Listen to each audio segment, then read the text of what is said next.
Bom dia, meus amados irmãos, a graça e a paz do Senhor Jesus, louvado seja sempre o nome do Senhor. Bem, desde o princípio, e podemos dizer até mesmo desde o Éden, o Senhor quer do homem que ele ande com ele. Portanto, ele precisa crer, confiar, obviamente, e, decorrente dessa confiança, caminhar verdadeiramente com o Senhor. Sempre, e a partir da queda nós vamos ver isso, a salvação foi pela fé, nunca de forma diferente. E nós vamos ver isso em Romanos capítulo 2, versículos 17 a 29. Nós vimos no início do capítulo 2 como o apóstolo Paulo mostra, e ele está querendo mostrar isso pegando elementos específicos e generalizando também, que todos os homens são pecadores. Não adianta saber. Os homens têm conhecimento, mas se eles sabem o certo e o errado e fazem o errado, portanto, se tornam transgressores da mesma forma. E até pior, porque serão julgados pelo que sabiam. E o capítulo 2, do versículo 1 a 16, nós temos este argumento e a ênfase está maior sobre os gentios, ainda que ele esteja sempre tratando dos dois. Quando chega no versículo 17, aí ele foca mais nos judeus, porque o propósito do Paulo, o propósito do apóstolo é, de fato, mostrar para os cristãos de Roma o evangelho inteiro. Ele não quer defender A, ele não quer defender B, ainda que ele tenha um cuidado aqui no seu livro aos Romanos, de mostrar a importância dos judeus como instrumento de Deus, como nós já falamos, porque ele quer evitar, tendo em vista que a igreja de Roma era uma igreja de maioria gentílica, quer evitar um antissemitismo e, decorrente disso aí, quer evitar que eles comecem a fazer aquilo que no segundo século foi feito, quando Marcião escolheu toda a escritura do Antigo Testamento, tudo relacionado aos judeus, porque ele disse que a igreja, a partir de Jesus, seria uma igreja gentílica. Então, ele está exatamente evitando o mal que vai acontecer depois. Então, ele não está defendendo nem A nem B. E aí, no versículo 17, então, ele mostra que o seu propósito em falar sobre o papel dos judeus dentro da história redentora não é destacá-los em detrimento dos gentios, porque, inclusive, o seu ministério é aos gentios. O que ele quer é mostrar o evangelho por inteiro. E ele diz: se, porém, tu que tens por sobrenome judeu, e repousas na lei, e te glorias em Deus, que conhece a sua vontade e aprovas as coisas excelentes, sendo instruído na lei, que estás persuadido de que és guia dos cegos, luz do que se encontram em trevas, instrutor de ignorantes, mestre de crianças, tendo na lei a forma da sabedoria e da verdade, tu, pois, que ensinas a outra e não te ensinas a ti mesmo? Então, observe que ele volta-se para a questão dos judeus para tratar um assunto importante. A salvação não é pela etnia. A salvação não é por ser descendente de Abraão. Isso é importante no que diz respeito ao Evangelho. Veja que, em primeiro momento, ele mostrou que todos são pecadores, tanto judeus quanto gregos. Todos eles. De forma que Deus é justo, não faz acepção de pessoas, como nós vimos no versículo de número 11. E, portanto, todos tendo pecado, todos merecem a condenação. E, dessa forma, todos precisam recorrer à graça e à misericórdia do Senhor. Aqui, então, ele entra numa questão importante. Mas e os judeus? Eles não se gabam da salvação por serem descendentes de Abraão? Paulo responde: opa, nada disso. O judeu não é salvo porque é descendente de Abraão. O judeu é salvo por causa da fé na palavra do Senhor, nas promessas do Senhor. E aí ele diz: olha, você que é judeu e que se gaba de todo o conhecimento, de toda a instrução, de todo o ensino, de tudo que vocês têm, porque a revelação foi dada aos judeus. Toda a escritura foi dada aos judeus. Nós só temos um autor que não é judeu, que é o Lucas, somente. Fora Lucas, todos os outros são judeus, até mesmo o Novo Testamento, portanto. Então, você que sabe de tudo isso, aí ele diz: tu que pregas que não se deve furtar, furtas. Dizes que não se deve cometer adultério e o cometes. Abominas os ídolos e lhes roubas os templos. Tu que te glorias na lei, desonras a Deus pela transgressão da lei. Ou seja, você que sabe de tudo, termina transgredindo a própria lei. Então, a ideia que ele começou nos versículos de 1 a 16 continua. Não é o simples conhecimento. Não basta saber, não basta ser descendente de Abraão, não basta saber a verdade. É preciso viver segundo a verdade. Portanto, o judeu não tinha de que se gloriar sobre os outros. E é claro que observe que ele não só aqui foge de uma ideia de que a salvação vem por etnia, como também leva aos cristãos uma aplicação fundamental, como nós vamos ver agora. Ele diz, pois como está escrito, o nome de Deus é blasfemado entre os gentios por vossa causa. Ou seja, vocês que conhecem a Deus, conhecem tudo, e os gentios estão blasfemando do nome de Deus, porque vocês transgridem tudo que conhecem. Vocês não honram a Deus com a vida de vocês. E isso começa a se aproximar da vida cristã. Ou seja, o cristão também deve glorificar a Deus com a vida. Não basta saber, não basta conhecer. E aí vem a questão da fé. A questão da salvação pela fé. Versículo 25. Porque a circuncisão tem valor se praticares a lei. Se és, porém, transgressor da lei, a tua circuncisão já se tornou incircuncisão. De que adianta você ter um sinal de aliança se você não vive segundo a aliança? Se, pois, a incircuncisão observa os preceitos da lei, ou seja, se o gentio termina se apegando à palavra do Senhor e observando, não será ela, porventura, considerada como circuncisão? Ou seja, não está ele numa condição melhor, uma vez que ele se apegou ao Senhor? E nós temos, então, diversos exemplos. Nós temos no Antigo Testamento a Raabe, que creu, foi inserida na linhagem da descendência de Jesus. Nós temos a Ruth também, uma moabita, que também se apegou, e até mais ainda a Ruth tem uma demonstração de querer estar debaixo das asas do Senhor, como diz o livro, né?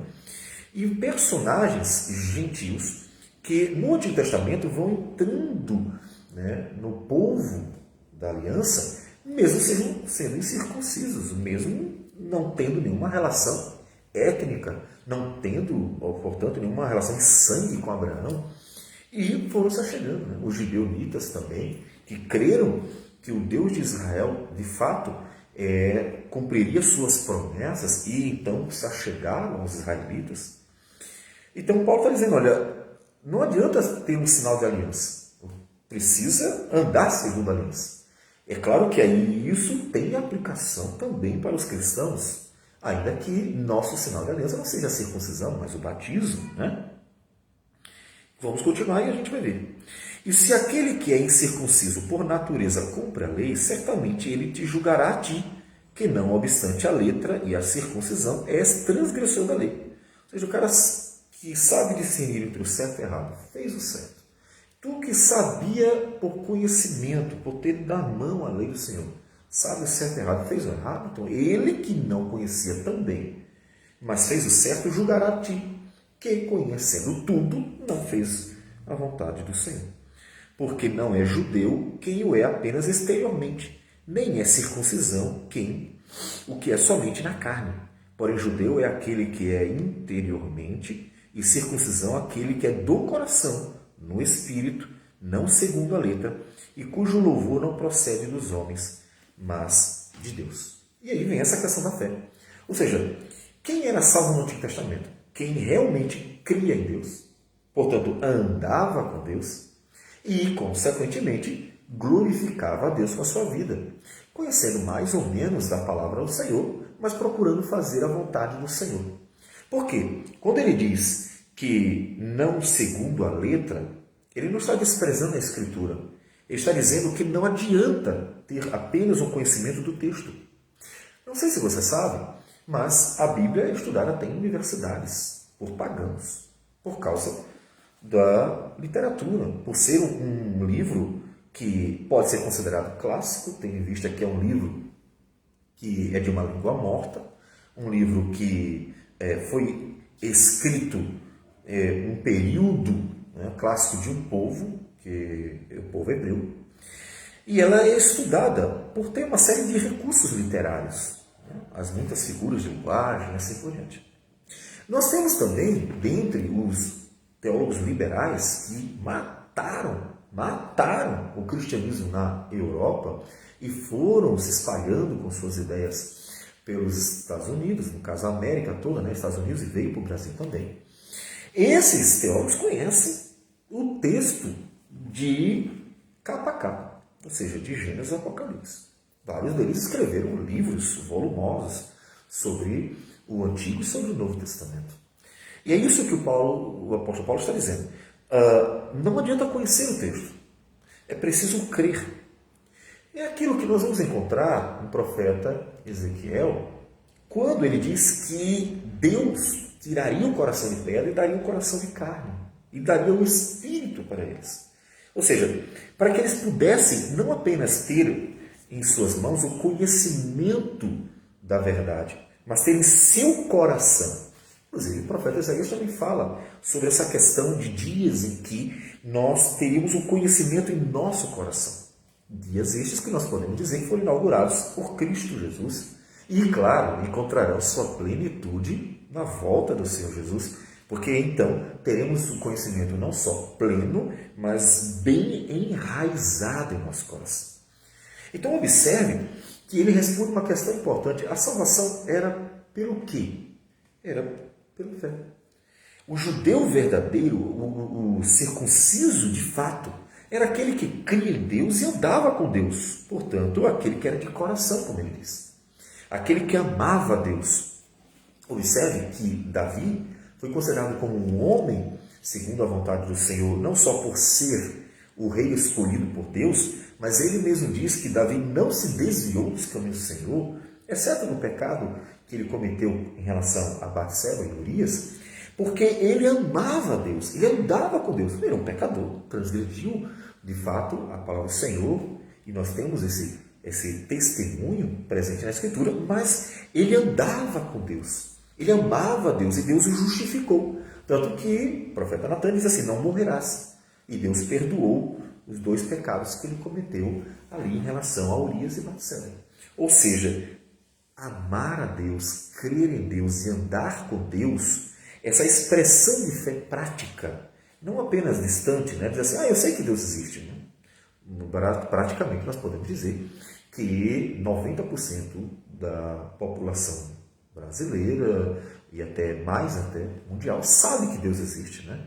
Uma porcentagem pequena são aqueles que insistem em negar a existência de Deus. Então, essas pessoas de longe podem dizer assim, não, é claro que Deus existe, olha a criação, tem que existir um Deus.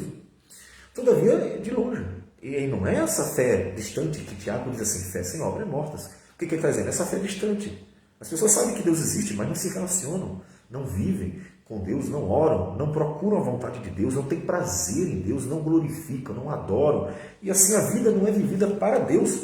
Ou seja, eles ao mesmo tempo dizem, Deus nos criou, mas nós não nos importamos com isso. Sabemos que Ele existe, mas não nos importamos. É assim que eles tratam a Deus.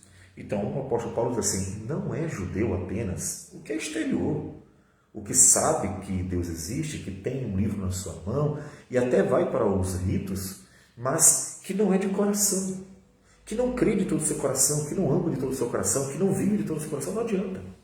E como eu disse, veja como isso tem uma aplicação muito forte para o cristianismo, porque não é cristão aquele que está numa denominação. O cara está na denominação A, denominação B, denominação C, e nós temos as denominações das mais antigas, as mais novas, isso não importa. Assim como não importava se o cara era judeu e até circuncidado. Não importa se você está numa denominação e é batizado, se você é membro ou até pastor.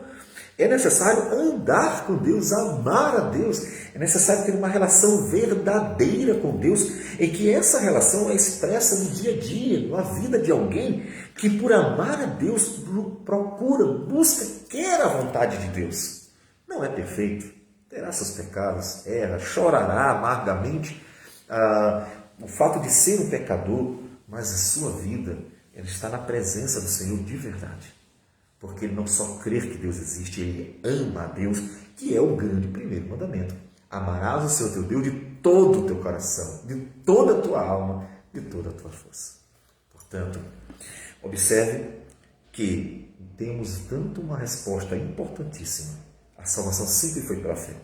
Nunca foi por causa de uma etnia. E temos também uma questão que deve ser aplicada a todo cristão para uma reflexão profunda. Você realmente é um cristão ou você é só um religioso dentro de uma denominação? Porque cristão de verdade é aquele que ama a Deus de verdade. Vamos à oração. Senhor Deus amado, bendito o teu nome. Obrigado por tudo. Nós não merecemos o conhecimento do Senhor, nem muito menos uma relação verdadeira contigo. Nós não merecemos a tua graça redentora e nenhuma das bênçãos que o Senhor tem nos concedido. Mas nós recebemos. E isso manifesta teu amor, tua bondade, tua misericórdia, tua compaixão. Como é bom, Senhor. Como é bom poder desfrutar de uma vida contigo. Ajude-nos a te glorificar no nosso dia a dia, de forma que as pessoas conheçam a tua glória, teu amor, tua bondade, tua justiça, tua santidade, tua misericórdia, compaixão, paciência e as virtudes que o Senhor nos deu. Conheçam por meio do nosso viver. Que o Senhor abençoe a tua igreja, proteja e guarde nesses dias difíceis, maus, onde as pessoas estão rebeldes, perversas, avarentas, ó Deus, gananciosas, invejosas, maldosas. Esses dias tão difíceis, ó Deus, nos ajude a perseverar e guardar no coração a tua vontade, que é boa, perfeita e agradável, para que o teu nome seja, ó Deus, santificado no nosso viver. Abençoe tua igreja. É o que nós te pedimos em nome de Jesus. Amém. Que Deus abençoe a todos e tenham um bom dia.